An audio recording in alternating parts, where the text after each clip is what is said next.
everyone, my name is Dipakshi Verma and welcome to my channel. Today's chapter is synthetic fiber and plastics. आज का जो chapter है बहुत interesting है. इस चैप्टर में हम फाइबर्स के बारे में पढ़ेंगे. जो हम क्लॉथ पहनते हैं वो कहाँ से डिस्कवर हुआ, कि उसका जो आर्टिफिशियल लुक है सिमिलर उसकी प्रॉपर्टीज़ से कैसे बना, और प्लास्टिक्स में हम ये जानेंगे कि कौन सा प्लास्टिक हमारा दोस्त होता है और वही प्लास्टिक कैसे हमारा एनिमी भी होता है. तो let's begin the chapter. Fabric are made up of fibers obtained from natural and artificial sources. Natural and artificial sources means मतलब दोनों का मीनिंग क्या होगा. अगर फाइबर है हमारा जो हम क्लॉथ पहनते हैं वो तो सेम ही होता है ना, तो उसका मीनिंग क्या हो गया. तो इन दोनों के मीनिंग में बहुत डिफरेंस है. नेचुरल फाइबर मीन्स जो हमें प्लांट्स और एनिमल से मिलते हैं. मीन्स आपको वूल शीप से मिलती है, सिल्क आपको सिल्क वॉर्म से मिलता है, कॉटन आपको प्लांट से मिलती है. तो ये सारे क्या हो गए नेचुरल, जो हमें प्लांट और एनिमल देते हैं. जो हमें वो क्लॉथ हमें बनाने नहीं पड़ते, वो हमें नेचुरली मिलते हैं. और आर्टिफिशियल मीन्स जो हम बनाते हैं, मतलब मैन मेड होते हैं. हमें प्लांट्स और एनिमल से नहीं मिलते, वो मैन मेड होते हैं, मतलब हम लोग बनाते हैं. तो इसलिए इनमें बहुत ज़्यादा डिफरेंस है. जो नेचुरल फाइबर्स होते हैं, मतलब जो हमें प्लांट्स और एनिमल से मिलते हैं, वो थोड़े एक्सपेंसिव होते हैं. और जो आर्टिफिशियल उनके कंपैरेटिवली थोड़े चीप होते हैं, मतलब सस्ते होते हैं, इतने एक्सपेंसिव नहीं होते.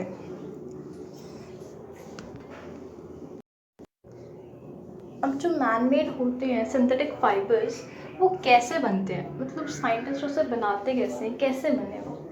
तो सिंथेटिक फाइबर जो है वो केमिकल सब्सटेंस होते हैं जो एक छोटे छोटे चेन में बनाते हैं. स्मॉल यूनिट्स होते हैं, उनको चेन में डालते हैं और वो चेन इतनी बड़ी बनाते हैं कि एक बहुत बड़ा सा स्ट्रक्चर बन जाता है, एक सिंगल यूनिट बन जाता है, जिसे हम पॉलीमर भी बोलते हैं. पॉलीमर मीन्स ग्रीक वर्ड है जिसका मतलब होता है मैनी पार्ट्स.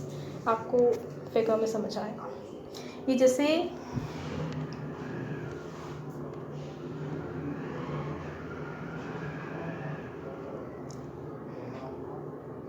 ये है, ये बहुत सारे पार्ट्स में डिवाइडेड है, तब इकट्ठे नहीं है. अब ये जो नीचे है ये एक चेन में बना रहे हैं, एक चेन पूरा बना रहे हैं. तो इससे एक सिंगल यूनिट, एक बहुत बड़ा स्ट्रक्चर सा प्रोड्यूस हो रहा है, एक सिंगल यूनिट, स्मॉल यूनिट.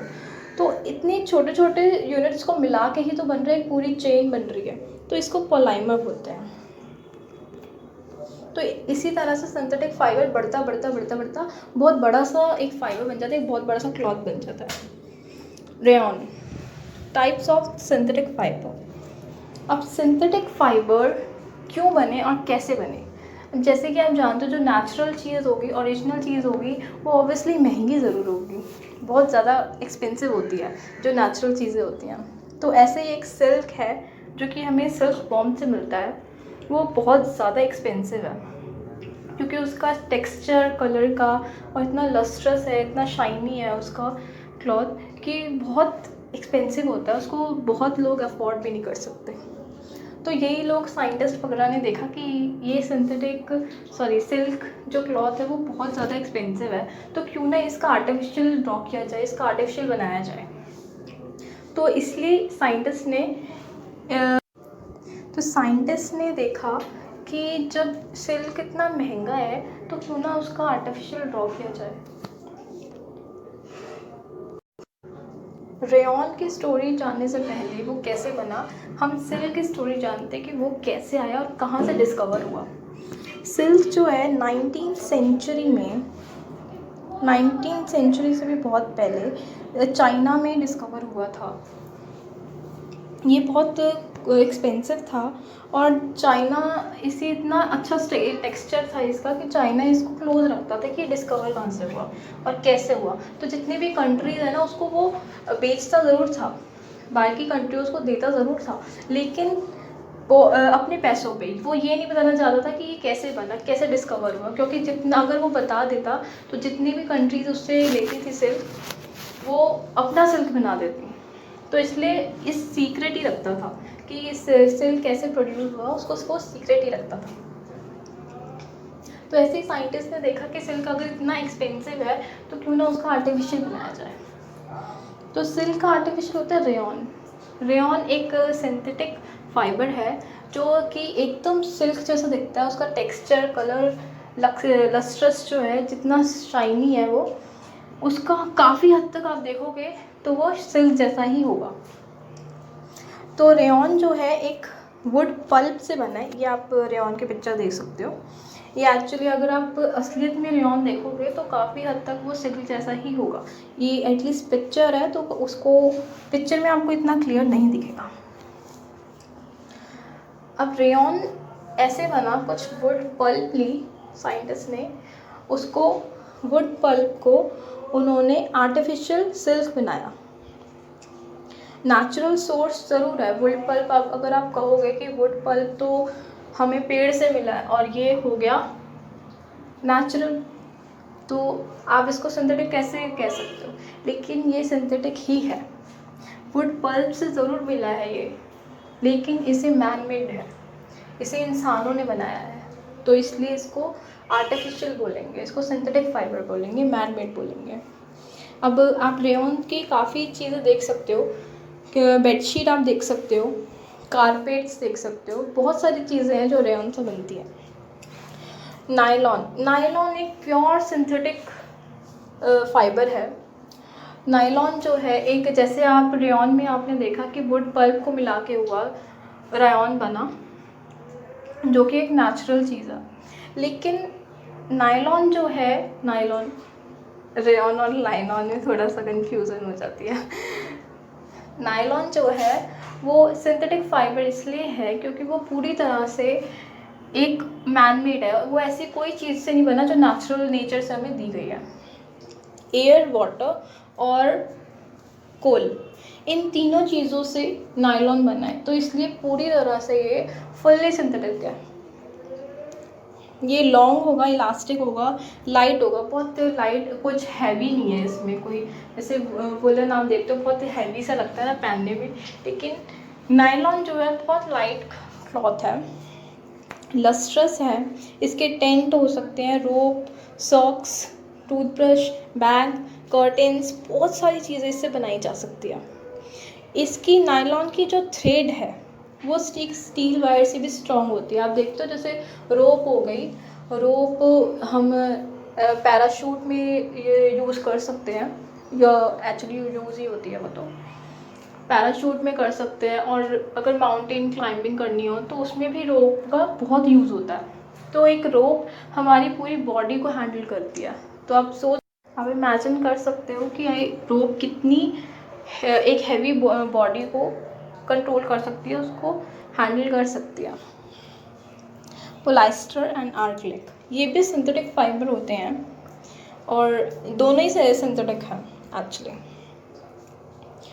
ये Terylene is a most popular polyester, very fine fibre, can be woven like other yarn. Polyester और आर्क्लिक दोनों, जैसे हमें वूल शीप से मिलती है तो वो भी एक्चुअली कॉस्टली, एक्सपेंसिव होती ही है। जैसे पश्मीना शॉल आपने देख लिया, और काफ़ी शॉल होते हैं या स्वेटर्स होते हैं जो नेचुरल वूल से बनते हैं, तो एक्चुअली वो एक्सपेंसिव होती ही हैं। तो ये पोलिएस्टर और आर्क्लिक ये भी सिंथेटिक फाइबर है, और आर्क्लिक एक्चुअली इसका वूल का आर्टिफिशियल है। पोलिएस्टर, इससे बॉटल्स, यूटेंसिल्स, ये सब भी बन सकते हैं। अब आप सोचोगे कि कपड़े का जो है, कपड़ा जो है उससे बॉटल जैसी हार्ड चीज़ कैसे बन सकती है। ये चीज़ मैंने आपको दिखाई थी कि अगर एक स्मॉल यूनिट को, एक केमिकल सब्सटेंस को एकदम चेन में बांध दिया जाए, एकदम रो में लगा दिया जाए, और उसको लगाते जाओ, उसको डबल करते जाओ, तो एक हार्ड स्ट्रक्चर बन जाता है। और उस हार्ड स्ट्रक्चर से ही हमारी बॉटल, यूटेंसिल ये सब बनती है।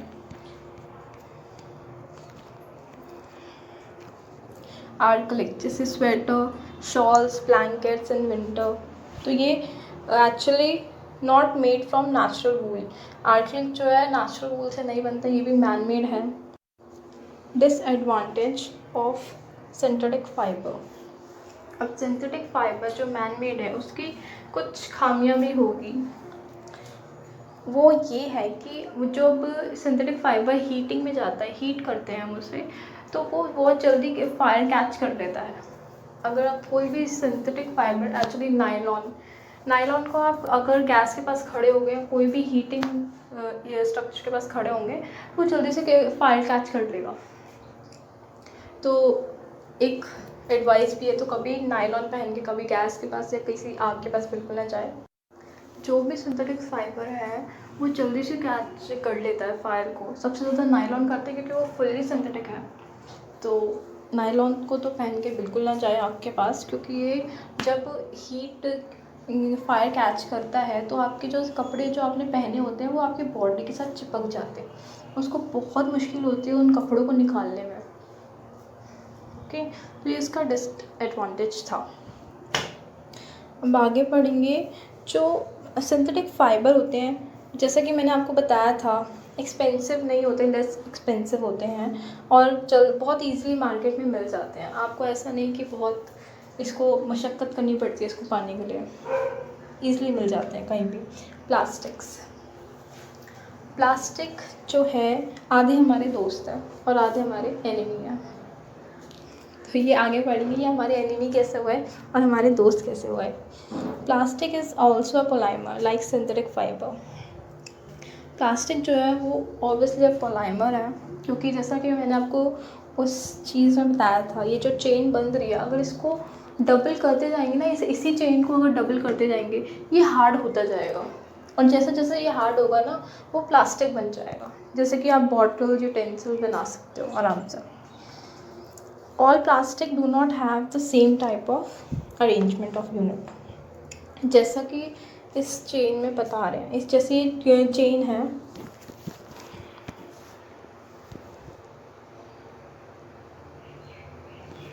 ये चेन ऐसे जा रही है सीधी, है ना, तो ये स्ट्रेट हो गई।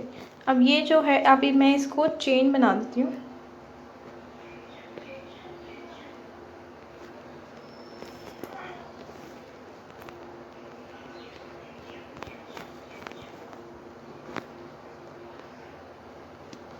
ये जो हो गई ना, जैसे कि मैंने आपको पहले इसमें दिखाया, फिर इसमें, फिर इसमें, फिर इसमें, फिर इसमें, ऐसे दिखाया ना कि इसको क्रॉस कहते हैं।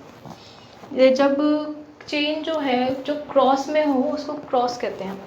तो इसलिए प्लास्टिक जो है ना, काफ़ी प्लास्टिक जो है जो चेन एकदम स्ट्रेट में बनते हैं,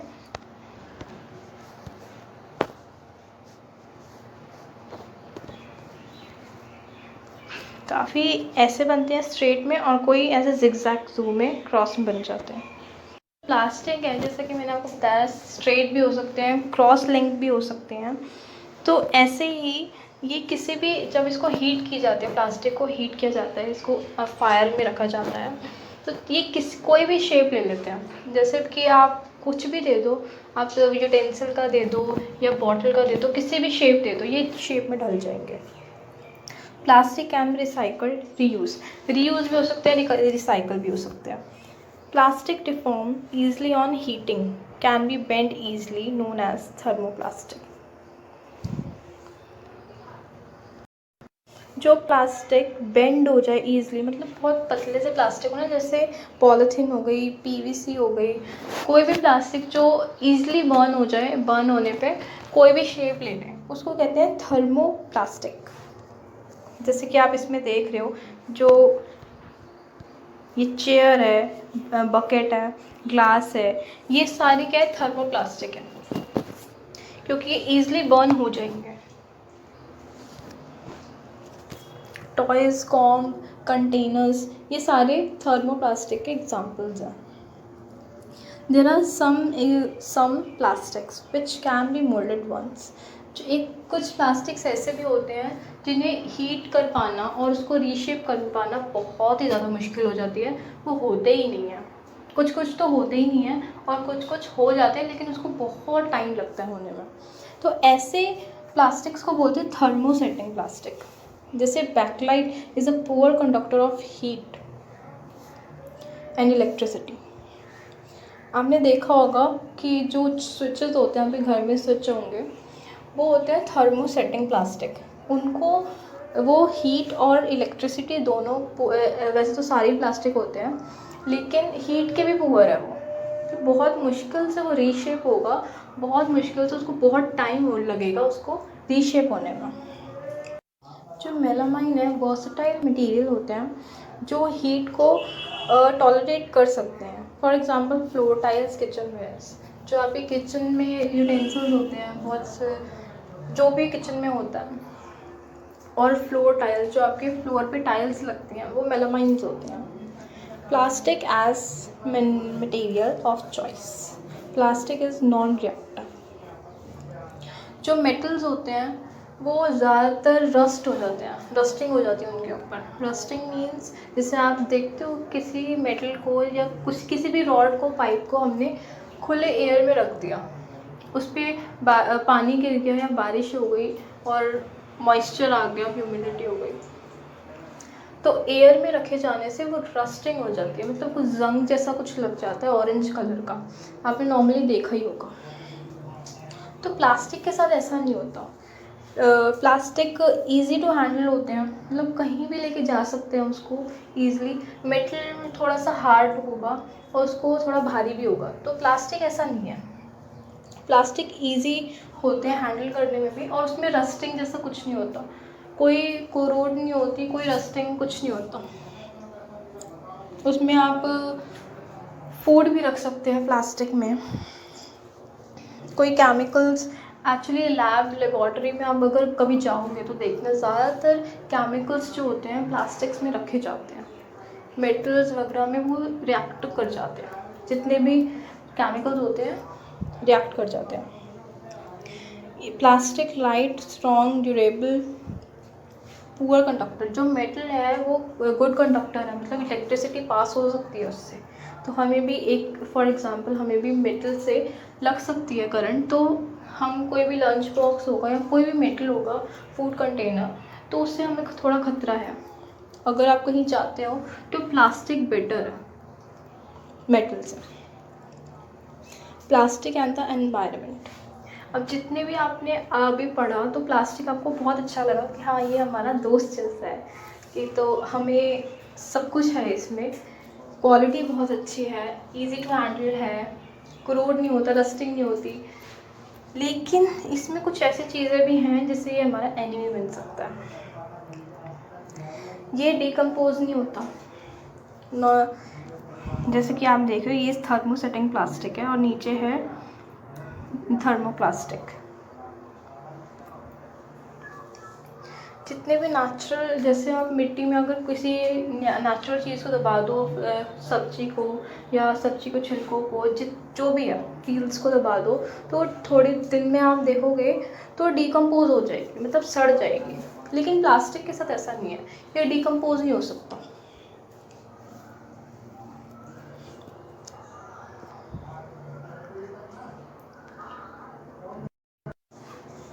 जो चीज़ें डिकम्पोज हो जाती है उसे बायोडिग्रेडेबल बोलते हैं। जैसे आप किसी वेजिटेबल की पील्स ले लो, फ्रूट की पील्स ले लो, कुछ भी ऐसी चीज़ें ले लो जो किचन में आपको मिल सकती हैं।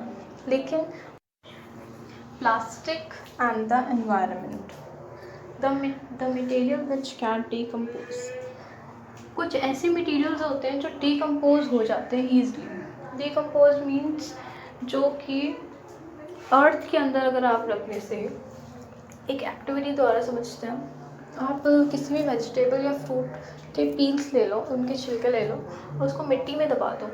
मिट्टी में दबाने के बाद 3 डेज़ के बाद आप उसको खोलोगे तो वो एकदम सड़ जाएगा। वो इसे कहते हैं डिकम्पोज होना। कुछ ही टाइम बाद, एक 2 डेज़ 3 डेज़ या 1 वीक के बाद, कोई भी चीज़ अगर जो नेचुरल है जो हमें प्लांट से एनिमल से मिलती है वो डीकम्पोज हो जाए, उसको सड़ जाए, गल जाए, तो उसे डीकम्पोज बोलते हैं। और कुछ ऐसी चीज़ें होती हैं जो डीकम्पोज नहीं हो सकती, लाइक प्लास्टिक हो जाती है लेकिन उसको बहुत टाइम लगता है, तो इसलिए वो हमारे लिए अच्छी नहीं है, इसे नॉन बायोडिग्रेडेबल बोलते हैं। ऐसी चीज़ें जो जल्दी डिकम्पोज नहीं हो सकती या हो ही नहीं सकती उसको नॉन बायोडिग्रेडेबल बोलते हैं।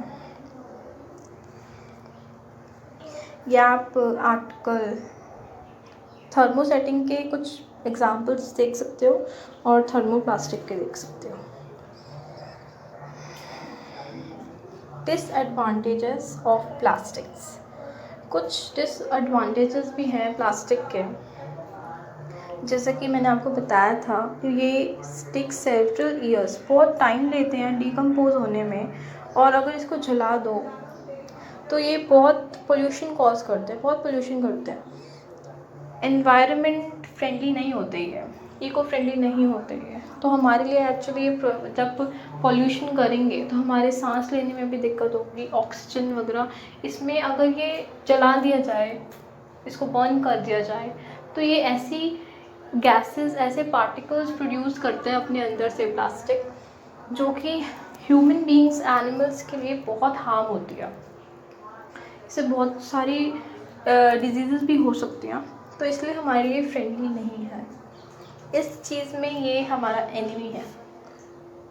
अवॉइड यूज़ ऑफ प्लास्टिक, जितना हो सके प्लास्टिक को अवॉइड करें, बहुत ज़्यादा करें। जैसे कि अगर आप बैग शॉपिंग करने जा रहे हो तो अपना एक जूट का बैग लेके जाइए, प्लास्टिक यूज़ मत करिए।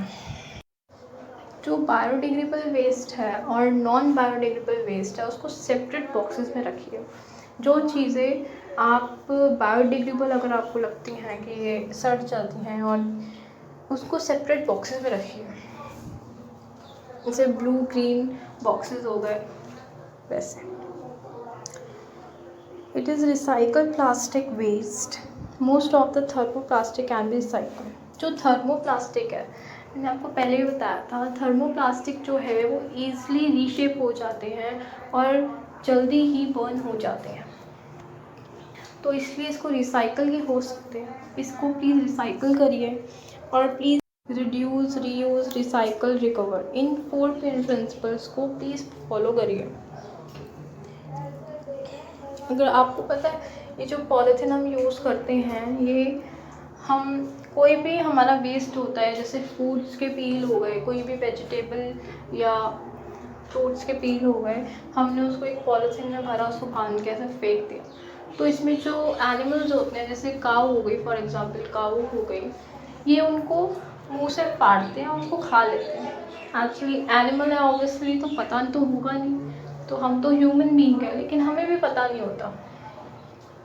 ये जो पॉलीथीन है उनके स्टमक को ब्लॉक कर देती हैं, और जब ब्लॉक कर देती हैं उनके कुछ दिन बाद ही काऊ डेड हो जाती है, तो मर जाती है वो। तो प्लीज़ प्लास्टिक और पॉलीथीन का जितना भी अवॉइड किया जा सके उतना ही करिए। ये हमारे लिए फ्रेंडली नहीं होते, अच्छे नहीं होते। कुछ पॉइंट्स हैं इम्पॉर्टेंट जो कि लास्ट है। फायर प्रूफ प्लास्टिक्स, जो the uniform fireman have coating melamine plastic. Melamine मैंने आपको बताया था, ये बहुत कम बर्न हो सकते हैं, बेटर हीट को कंट्रोल कर सकते हैं, टॉलरेट कर सकते हैं। तो जितने भी फायरमैन होते हैं, आग बुझाने वाले, उनके जो होती है ना यूनिफॉर्म, उन पे ये कोट लगाते हैं मेलामाइन का, तो इसलिए आग जो है उनको जल्दी टच नहीं करती। Teflon is a special plastic on which oil, Teflon जो है प्लास्टिक है वो भी ऐसा प्लास्टिक है जो कि ऑयल और वाटर को अवॉइड करता है। इसकी टेफ्लॉन की कोट को जो है यूटेंसिल्स पे लगाया जाता है। जैसे कि आप कभी देखते छोटे छोटे एड्स आते हैं कि इस पर ऑयल नहीं लगता, ऐसे हैंकी से साफ़ कर दो, ये साफ़ हो जाता है। तो ऐसे यूटेंसिल्स पे हम टेफ्लॉन की कोट लगाते हैं, इसलिए वो ऑयली नहीं होते, ना ही पानी से होते हैं, वो जल्दी साफ़ हो जाते हैं। All the synthetic fiber prepared by the number of process using raw materials, of petroleum origin, petrochemical. जितने भी सिंथेटिक फाइबर होते हैं जो कि पेट्रोलियम ओरिजिन, पेट्रोलियम के रॉ मटेरियल से ओरिजिन हो सकते हैं या होते हैं, उसे पेट्रोकेमिकल बोलते हैं। जितने भी सिंथेटिक फाइबर हैं जो कि पेट्रोलियम से बनते हैं, प्रिपेयर्ड होते हैं, उसे पेट्रोकेमिकल्स बोलते हैं। और कुछ ऐसे भी कपड़े होते हैं, जैसे कि मैंने आपको बताया था, जो सिंथेटिक फाइबर होते हैं जल्दी कैच कर लेते हैं, फायर को कैच कर लेते हैं और थोड़े एक्सपेंसिव भी होते हैं।